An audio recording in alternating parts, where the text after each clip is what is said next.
Izet Bushi, 1971-1991.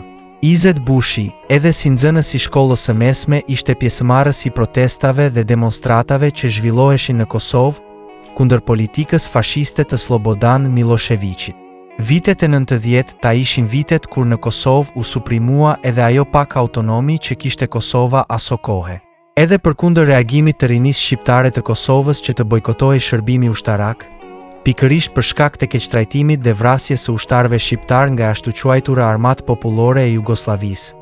Në anën tjetër ishte edhe dërgimi i ftesave tek të rinjt shqiptar për shërbimin e dhunshëm ushtarak jugoslav.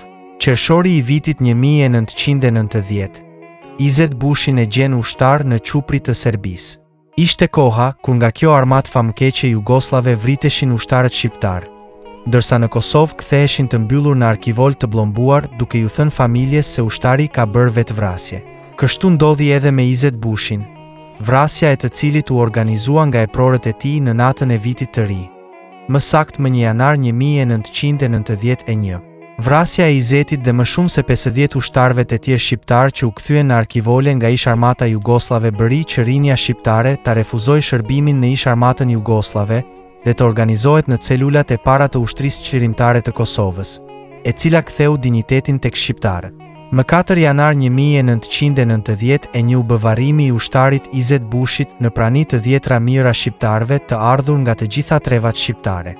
7 vite më vonë, pikërisht këtyre fushave dhe maleve epike të këtij vendi, pra në fshatin e lindjes së Izetit, në puset e Nikës shpërthejnë pushkët çlirimtare për liri.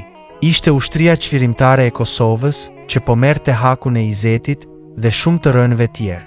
Me luftën e Učkës dhe ndihmën e faktorit ndërkombëtar ushtarak të NATO-s në krye me Shtetet e Bashkuara të Amerikës, Kosova fitoi lirinë e saj, dhe pas kësaj fitore, të gjithë dëshmorët e Hanit të Elezit të rënë anekën fronteve të luftës, u rivarrosën në varrezat e dëshmorëve në puset e Nikës. Ndërsa nga 29 gushti i vitit 2017, në ditën e dëshmorëve të Hanit të Elezit, 14 dëshmorëve të tjerë të Hanit të Elezit ju bashkua edhe dëshmori Izet Bushi, të cilit ju dha statusi dëshmor i lirisë.